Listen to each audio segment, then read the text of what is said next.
nitaung'ang'ania msalaba. Haleluya. Ninakusalimu kwa jina la Yesu Kristo, mwana wa Mungu aliye hai.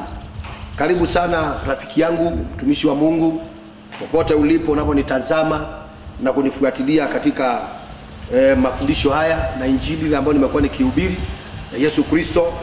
Nisema kwamba mimi nimepewa tu kuhubiri injili ya Yesu Kristo, injili ya neema, na ndio ile injili ambayo Yesu Kristo aliacha. Leo tunaendelea kutoka mahali ambapo tulikuwa tumeachia last week.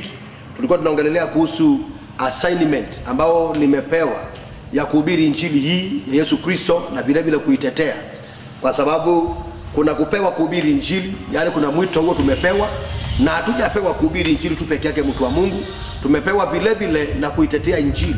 Na nilikwambia juzi kwamba hata Paulo alipokuwa akihubiri injili hii, yeye mwenyewe alisema kwamba Mungu amemweka ili aweze kuhubiri injili, na akihubiri injili hii aweze vile vile kuitetea.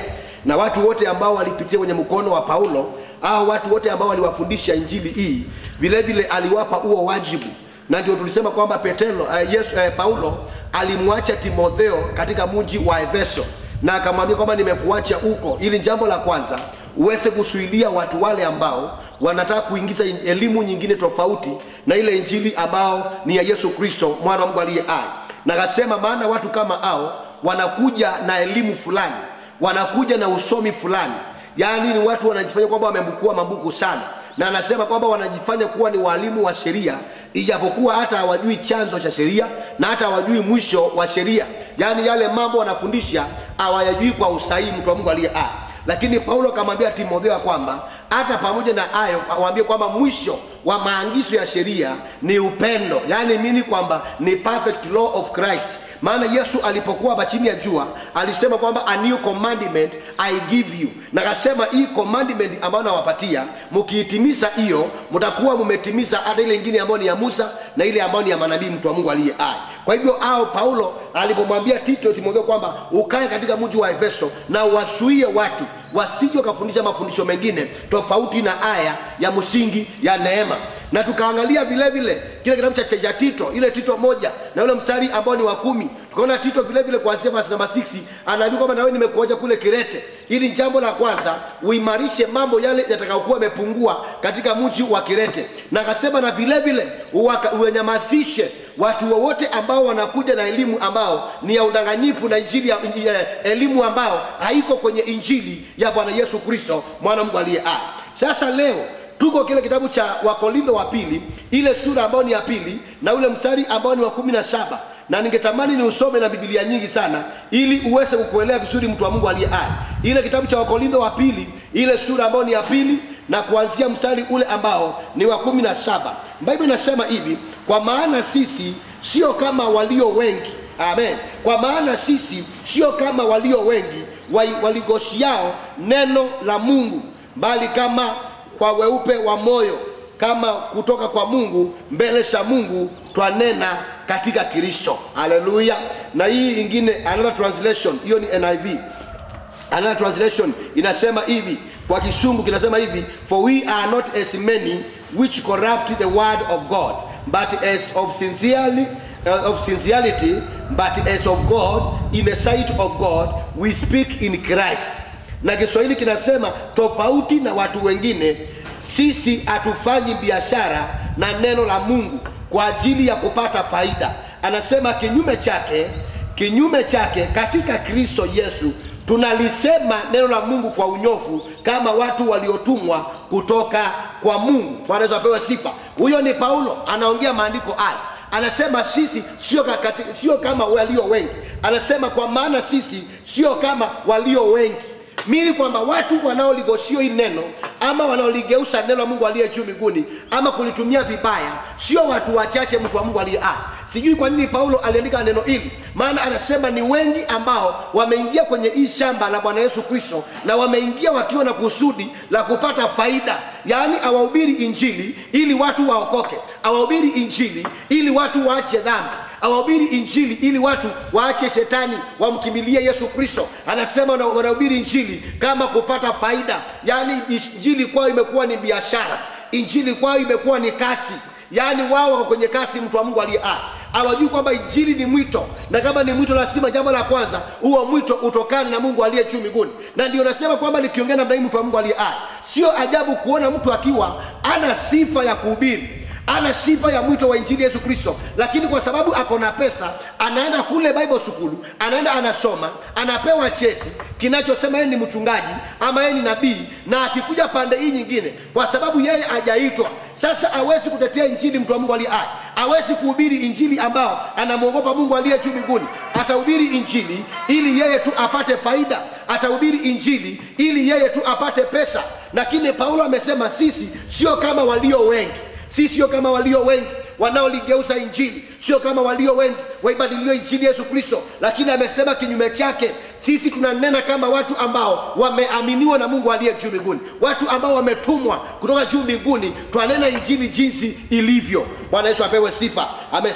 Amesema kwa maana sisi sio kama walio wengi waligoshio neno la Mungu, bali kama kwa weupe wa moyo, kama katika Kristo, kutoka kwa Mungu mbele za Mungu, twanena katika Kristo Yesu. Bwana Yesu apewe sifa. Hiyo ni neno mtu wa Mungu aliye hai. Na hiki swali kingine nimesema kwamba tofauti na watu wengine, mimi kwamba lazima tuwe tofauti.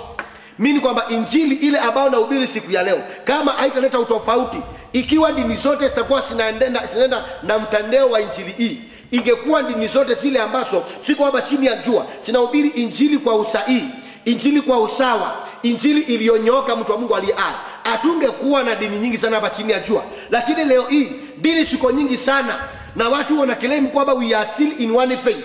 Hatuwezi kuwa kwenye imani moja na dini tofauti, siko nyingi sana. Na ukiangalia imani ya kila dini ni tofauti na imani ya kila dini nyingine mtu wa Mungu aliye hai.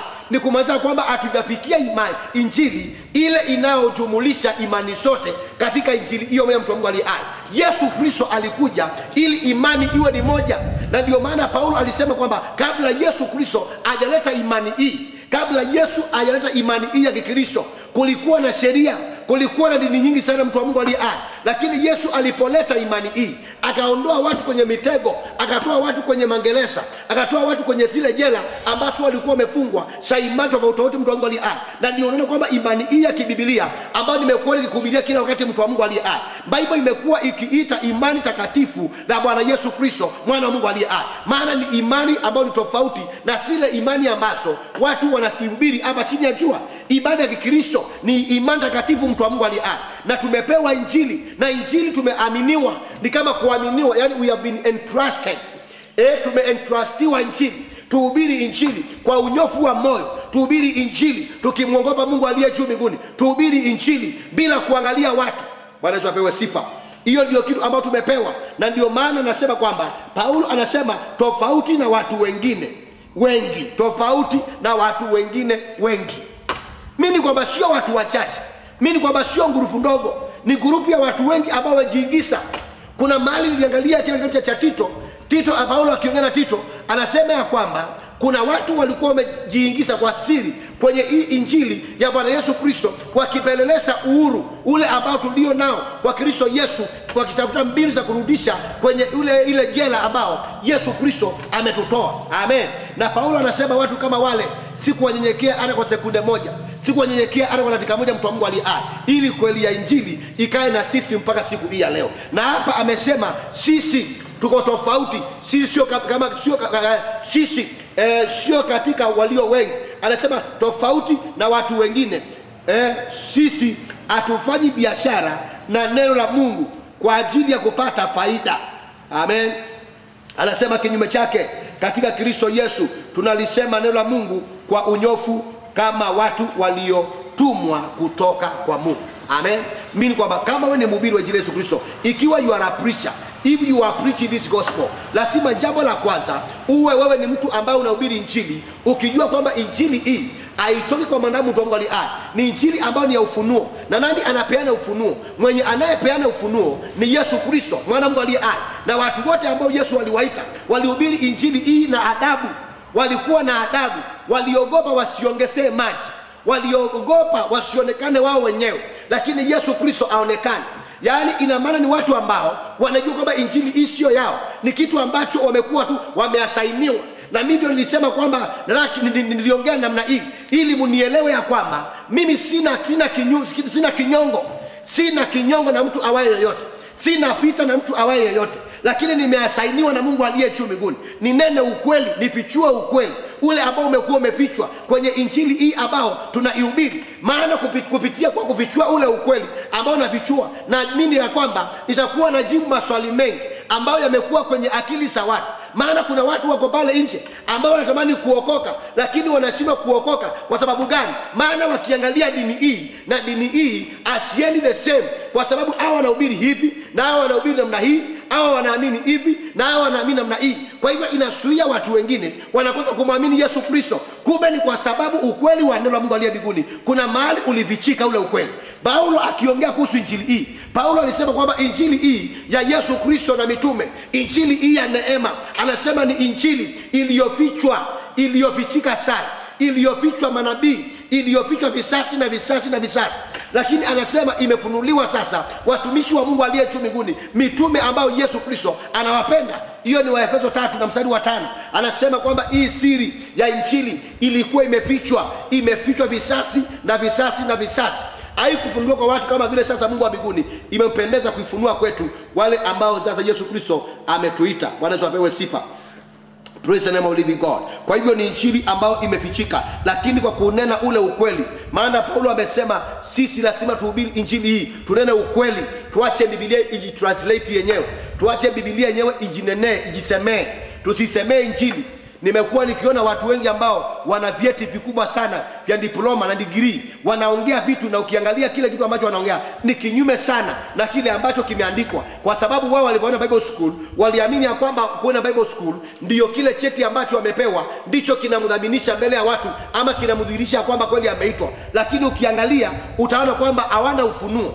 Maana kile ulimwengu unataka mtu wa Mungu aliye hai, kile ambacho ulimwengu umengojea ama kile kinatesa watu saa hii, akihitaji mavyeti, akihitaji ma PhD, kinahitaji ufunuo umetoka kwa Yesu Kristo mwana wa Mungu aliye hai. Bwana Yesu apewe sifa. Kwa hivyo Paulo amesema kwamba sisi sio kama walio wengi wanaoligeuza neno la Bwana Yesu Kristo, bali sisi tunanena kwa moyo, kwa unyofu wa moyo, kama watu ambao Mungu amewatuma, kama watu ambao Yesu Kristo amewaaminia injili hii, ndivyo tunainena ikiwa jinsi ilivyo.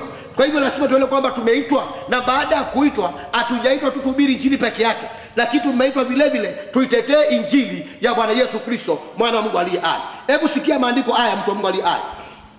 Niweze kuyarudia tena kidogo haya maandiko. Nilikuwa nimeyasoma wakati mwingine, lakini vile vile nitayasoma tena. Kile kitabu cha waraka wa Petero. Amen. Hebu sikia neno hili, mtu wa Mungu wa Mungu. Ni kitabu cha Timotheo yule ambao ni wa pili. Timotheo wa pili, ile sura ambayo ni ya 3.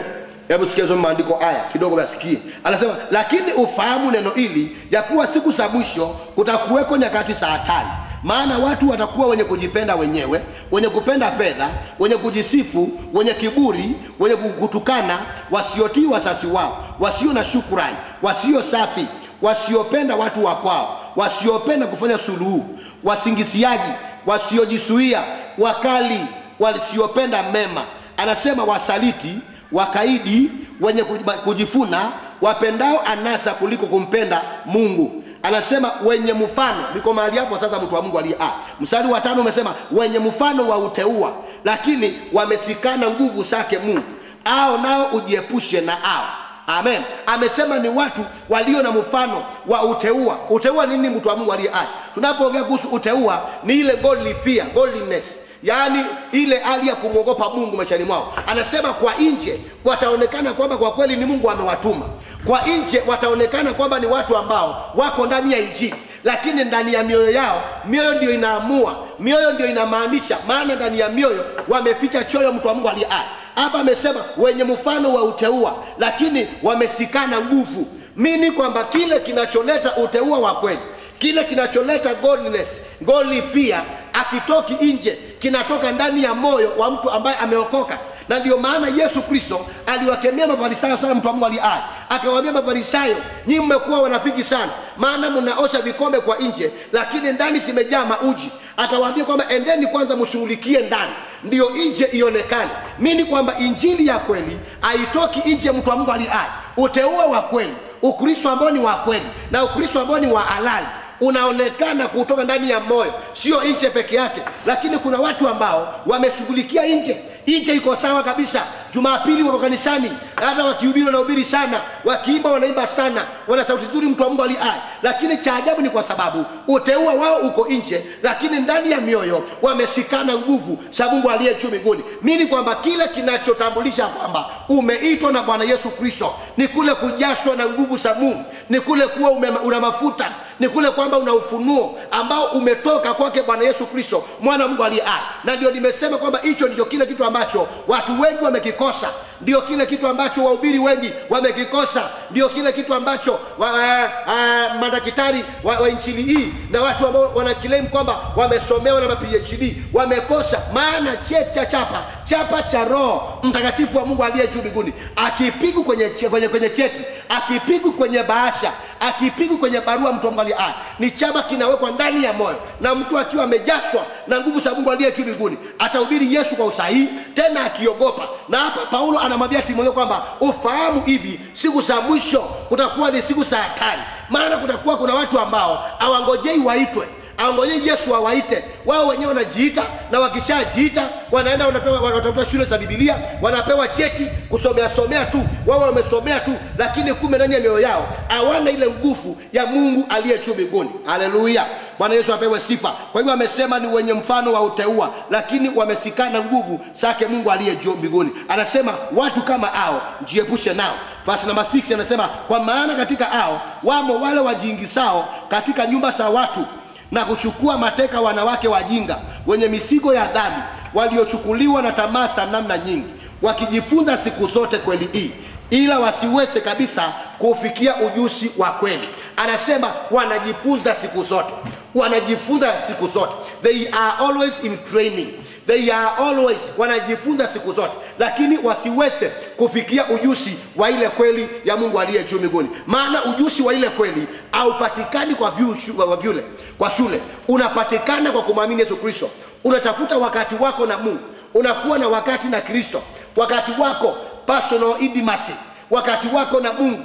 Unatafuta Mungu ili naye Mungu wa mbinguni akupatie ufunuo. Na ndio maana Paulo alisema kwamba mimi injili ambayo naihubiri sikuipokea kwa mtu, naliipokea kupitia kwa ufunuo wa Yesu Kristo. Na hiyo ni kusema nini, mtu wa Mungu aliye hai? Ni kusema kwamba utaenda Bible school, lakini vile vile itakugharimu kutafuta Mungu wa mbinguni, uwe na wakati na Mungu, ili naye Mungu wa mbinguni akusaidie kuelewa kwamba injili ni ufunuo. So we are assigned, tumepewa assignment, mtu wa Mungu, tumepewa assignment na Yesu Kristo, tuhubiri injili, na baada ya kuhubiri injili tuweze kuitetea injili. Mungu akubariki na Mungu wa mbinguni akuonekanie.